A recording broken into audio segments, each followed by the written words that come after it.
Donald Trump put out a campaign ad which referenced a unified Reich in this country if he wins the election. You know, like a Nazi empire, no big deal. He quickly walked it back and said, no, that wasn't me, it was a staffer.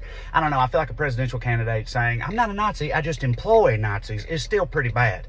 I got to thinking the Third Reich were like go-to supervillains ever since World War II, right? Perfect mixture of evil and competent. I'm not sure that the MAGA Reich is going to have that same gravitas. You know, like in the future, comic book writers are going to have their work cut out for them, making these guys into imposing supervillains. Like the Nazis came goose-stepping into town in perfect formation. The MAGA Reich rolls in on motorized wheelchairs pulling oxygen tanks behind them.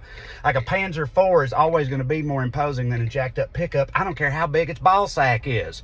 Okay? Like the Nazis famously wore Hugo Boss. Imposing, evil, sharp. Who's going to outfit the MAGA Reich? Big Johnson? Whoever makes these eagle flag shirts?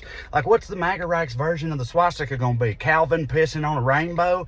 I don't see it. I mean, outside of like their love for fascism and hatred for other types of people, what do they really have in common? Skulls and meth. That's it. And then their leaders. As an American, you can watch a video of Hitler speaking and you're like, I don't understand the words he's saying, but I know what he means and I know that it's evil. Well, you're going to be able to watch Trump speaking in the future and be like, I do understand the words that he's saying, but I don't know what he means, yet I can tell it's dumb. Right? Like, it's just dumber, but it might be worse, this Reich. You know, I mean, I'll ask y'all, all that are like me, what kind of firing squad would you rather face? One that's stone-faced and uncaring, or slack-jawed and nose-picking? God help us all.